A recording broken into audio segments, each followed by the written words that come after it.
Ketika pakai ECCT ini kok ada mulai bergerak lebih aktif, kesadarannya jadi lebih bagus, komunikasinya menjadi lebih jelas. Dulu kan bicaranya susah dia berbicara dan seterusnya. Termasuk mata yang paling kelihatan tadinya ketarik ke atas, setelah pakai ini pelan-pelan sudah mulai bisa fokus dan normal penglihatannya. Mama siap-siap, kaki sudah bisa, sudah lancar jalannya, sudah keseimbangan sudah mulai bagus, kita sekolah. Itu kan satu, ibunya tuh kayak dapat apa gitu kan, ya Allah, akhirnya bisa gitu loh, kaki bisa gitu. Kembali lagi bersama saya Syafiq, dan di sini pada episode kali ini kita sudah kehadiran satu keluarga yang sangat spesial, yaitu ada adik kita Taki gitu ya. Usianya sekarang 12 tahun ya, dan juga keluarganya ada Bapak Sulistyo dan juga ada Ibu Hilda ya. Taki itu ketika lahir normal, seperti anak biasa, sebulan, 2 bulan, 3 bulan, 4 bulan, sampai 9 bulan. Terakhir tuh dia mulai bergerak kemana-mana, mulai rangka, main-main, apa gitu. Lalu kita kan di 9 bulan tuh ada imunisasi campak. Terus kita ke rumah sakit, kita suntik. Setelah seminggu ke sana, dia tuh males gitu, males untuk bergerak apa gitu, kok males gitu. Padahal sebelum dia imunisasi tuh udah mulai berdiri, udah mulai mau berjalan gitu. Terus akhirnya kita kembali ke rumah sakit yang dengan dokter yang sama yang menyuntik dia itu.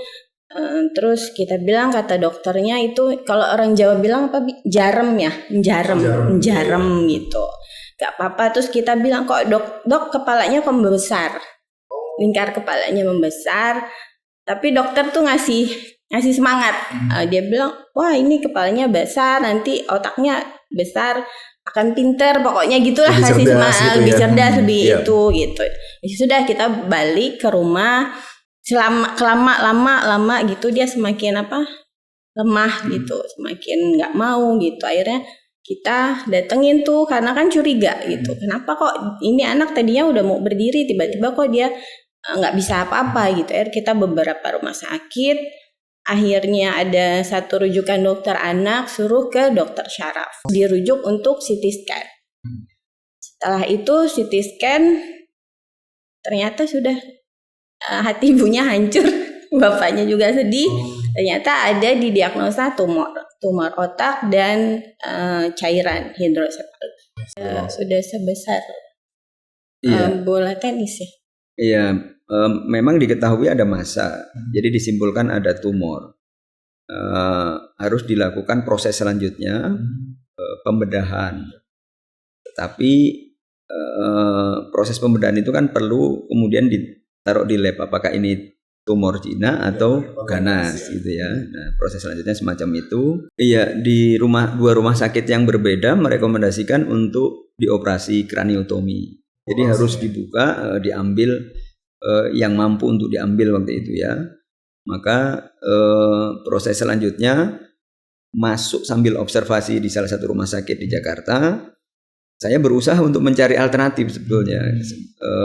Masih takut kalau bayi harus dioperasi, apalagi operasi besar, kraniotomi yang resikonya juga besar. Kita mencari alternatif supaya tidak operasi, tapi sambil terus menunggu di salah satu rumah sakit. Hampir 1 bulan, operasi pertama kraniotomi, terus operasi kedua endoskopi, operasi ketiga pemasangan vipisan, operasi keempat pemasangan vipisan lagi, operasi kelima kami harus memutuskan operasi. Itu sebenarnya paling berat ya, memutuskan keluarga, diskusi dan sebagainya dengan berbagai dampak dan efek yang nanti akan timbul setelah operasi dan seterusnya. Itu 2 hari yang paling berat dalam kehidupan kita, tapi kita meyakini bahwa ikhtiar harus dilakukan gitu misalnya.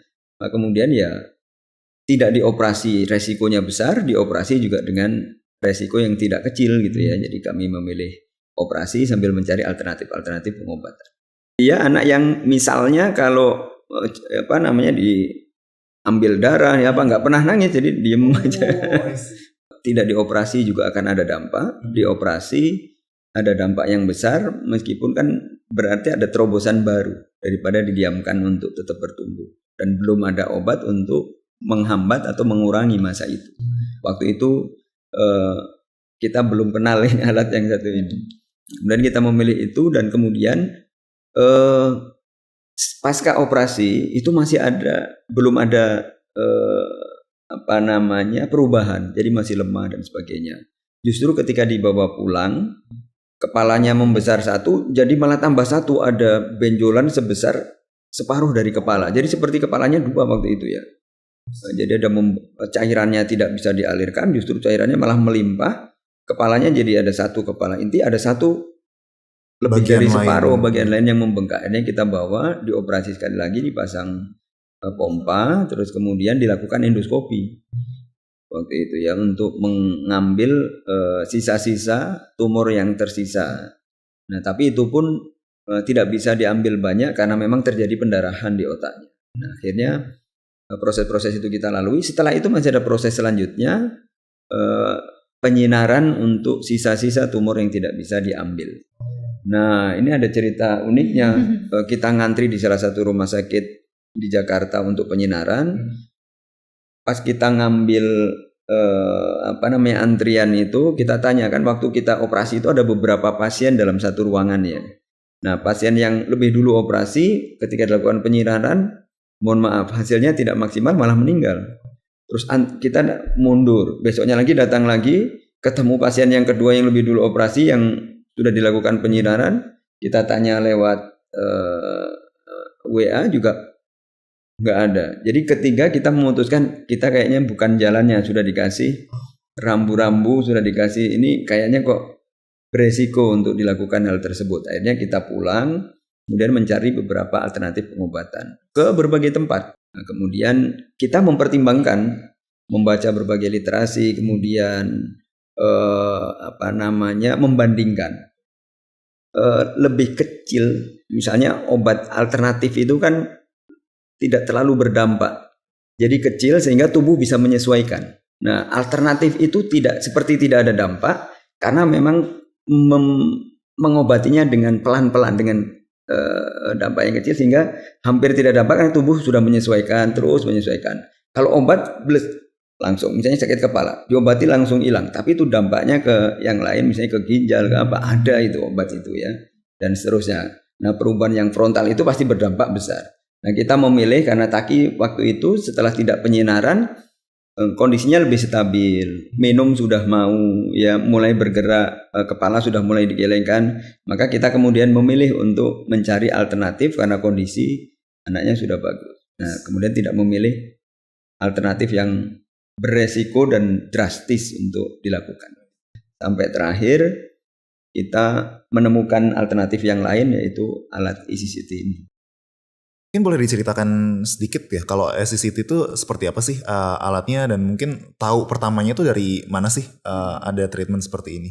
Jadi kita terus mencari alternatif kemanapun saya datangi untuk ngecek dulu, terus kemudian dulu belum ada sosial media, belum seramai sekarang, jadi untuk meyakini suatu tempat dan pengobatan alternatif saya datang kemudian wawancara orang, oh ya ini sembuh gitu. Jadi ya sudah duduk nonton televisi, salah satu tayangan ada satu tayangan TV swasta menyampaikan ada pengobatan. Ini kok tumor otak, kanker payudara, kanker otak bisa ya, coba kita lihat. Terus habis itu kita searching di internet ya. Nah, jadi ketika kita memilih alternatif, ini kan alternatif keempat atau kelima. Nah, tapi ketika kita analisis sebelumnya itu dampaknya lambat dan hampir seperti nggak ada. Nah, ketika ECCT itu kita pertama kan diberi briefing ya, disampaikan ini akan berdampak semacam A, B, C dan seterusnya. Terjadi di kita. Jadi memang ketika memakai itu ada dampak, misalnya keringat, terus kemudian buang air besar dan buang air kecilnya seperti apa dan seterusnya. Dan yang paling penting adalah pada tingkat kesadaran dan refleks motorik Taki yang kemudian pelan-pelan membaik. Ya, dari tadinya susah bahkan untuk kita ke fisioterapi karena tidak ada respon. Jadi tubuhnya seperti lumpuh, lemas dan seterusnya. Ketika pakai ECCT ini kok ada mulai bergerak lebih aktif, kesadarannya jadi lebih bagus, komunikasinya menjadi lebih jelas. Dulu kan bicaranya susah dia berbicara dan seterusnya. Termasuk mata yang paling kelihatan tadinya ketarik ke atas, setelah pakai ini pelan-pelan sudah mulai bisa fokus dan normal penglihatannya. Nah, akhirnya terus kita waktu belum pakai kan belum bisa apa-apa. Bahkan kalau minum aja kita sendokin. Terus akhirnya kita pakai itu 6 bulan kemudian dia mulai sudah mulai minum sendiri, udah mulai bisa pegang gitu. Akhirnya kita setelah itu kan setelah ketemu Prof saranin untuk fisioterapi. Akhirnya kita fisioterapi, mulai deh tuh dia mulai bergerak, udah mulai minum sendiri, makan sendiri, sudah mulai cari-cari buku atau apa gitu, udah mulai kembali seperti dia saat sebelum sakit. Udah mulai itu lihat teman-temannya di jendela dia pengen main karena kan teman-temannya udah lari semua kan karena udah hampir 2 tahun gitu. Akhirnya kita beliin alat kayak mobil gitu, jadi dia merangkak terus pakai mobil terus dia jalan keluar kayak gitu, ngejar-ngejar temannya. Ya gitu sampai akhirnya sekarang di usia terakhir tuh 4 tahun. 4 tahun kan teman-temannya udah mulai sekolah. Dia tuh baru bisa untuk berjalan. Terus kita konsultasi ke fisio, kata fisio, "Mamah kalau sudah lancar jalan, kita sekolah." Jadi mamah siap-siap, kaki sudah bisa, sudah lancar jalannya, sudah keseimbangan sudah mulai bagus, kita sekolah. Itu kan ibunya tuh kayak dapat apa gitu kan, ya Allah, akhirnya bisa gitu loh, Taki bisa gitu. Itu akhirnya dia sekolah terus ya, walaupun saat TK masih jatuh keseimbangannya masih itu, tapi ya itu semangat dia akhirnya bertemu teman-temannya, akhirnya bisa merasakan dia main sama teman-temannya, karena kan biasanya cuman merangkak pakai mobil itu dia kejar temennya, tapi kan temennya udah lari ke sana kemari gitu. Akhirnya tambah semangat dong untuk pakai alat itu kan, walaupun kadang-kadang lihat dia keringat kepanasan, kalau habis pakai itu kan kepalanya panas, terus dia berkeringat banyak gitu, terus buang air kecil, buang air besarnya jadi agak bau, terus berwarna hitam terus keringatnya juga agak bau, jadi gitu. Tapi sekarang alhamdulillah sudah mulai hampir tidak bau dan tidak berwarna lagi. Waktu pertama kan kita nggak ada AC, itu kepanasan nggak bisa. Akhirnya kita pasang AC, kita pakai yang paling dingin.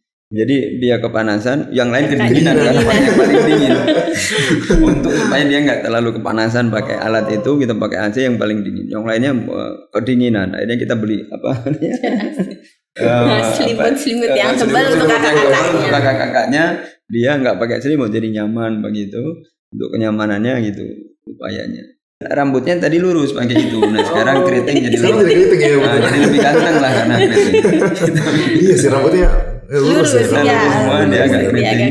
Itu kalau misalnya panjang sedikit keriting dia. Karena kan topinya beda, kalau yang sekarang tuh alatnya beda, yang malam tuh ketutup semua, tinggal hidung sama mulutnya aja yang kebuka, kalau yang siang kayak helm gitu.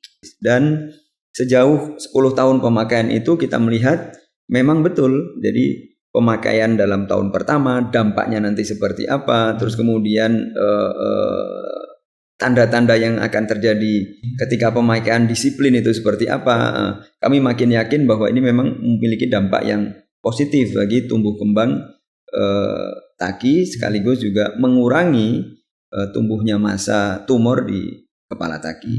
Jadi kita terus memadukan sampai sekarang. Tapi sejauh ini kita bersyukur karena sekolah meskipun ada sedikit kendala, terutama motorik, tapi bisa diganti dengan yang lain karena sekarang pendidikan juga sudah tidak terlalu mengedepankan aspek intelektual, tapi kemudian keterampilan yang lain, kecerdasan yang lain bisa berkembang sedemikian rupa.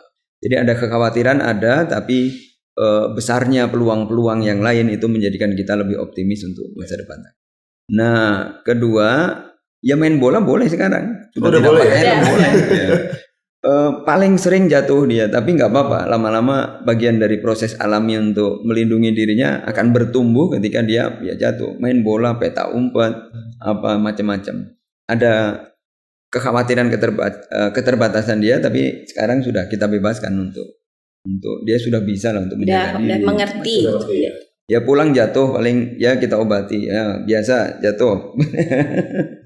Dan alhamdulillah teman-temannya juga support semua, mau di sekolah mau di rumah, itu temennya tahu dia punya kondisi begitu, jadi dia misalnya dia jadi apa ya nggak suka lari-lari, apa jadi penjaga gawang atau apa gitu yang meminimalisir dia untuk jatuh. Hari Senin itu bulu tangkis, Selasanya IT, apa itu yang bikin apa programming gitu. Ya. Terus hari Rabunya dia menyanyi, hoir, paduan suara. Hari ketiganya pada ada makerspace. Misalnya motorik halus dia terganggu, tapi kemudian kita fasilitasi, ya nggak apa-apa, kita diskusi sama gurunya, diskusi sama sekolah bahwa fokus kita adalah pada karakter. Kalau kekurangan tentu semua orang punya kekurangan, tapi kita berfokus pada kemampuan terbaiknya.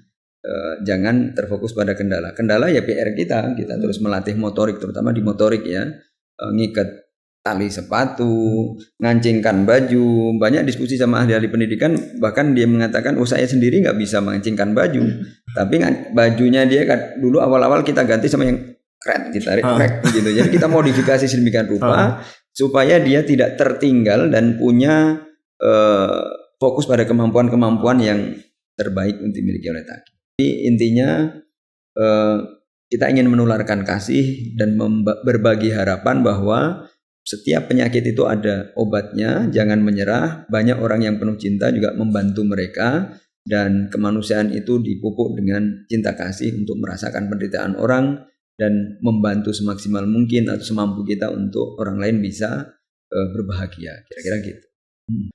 Kadang-kadang penyakit itu tidak butuh obat, tapi butuh cinta kasih yang menguatkan orang-orang yang sakit itu untuk bisa berdaya dan punya pikiran yang positif, karena pikiran itu membawa pada dampak-dampak fisik yang jauh lebih kuat gitu ya. Tetap semangat, nggak boleh nyerah. Mau ada ribuan halangan apapun, mau itu di rumah sakit atau dimanapun, tetap semangat, tetap percaya kalau Allah kasih ujian, pasti Allah akan kasih jawabannya. Setiap penyakit ada obatnya. Itu janji Allah SWT, janji Tuhan. Jadi manusia diminta berikhtiar, berpositif thinking, meskipun penderitaan itu berat, tapi penderitaan melahirkan cinta kasih. Banyak orang yang mengasihi, dan Taki ini paling dikasih oleh seluruh keluarga, mau di Indonesia, di Malaysia, dimanapun. Kalau tanya Taki mana Taki, yang ditanyakan Taki, karena penderitaan dia menyebabkan menumbuhkan cinta kasih di antara kita semua. Saya kira untuk keluarga-keluarga yang diderita sakit, modal utama yang harus kita dukung untuk orang-orang yang sakit dan keluarga seperti itu adalah cinta kasih dan kepedulian kita, menguatkan sesama, yang sekaligus cinta itu juga menguatkan diri kita. Jadi cinta adalah obat utama untuk mengatasi berbagai masalah fisik maupun masalah batin kita. And this is their story.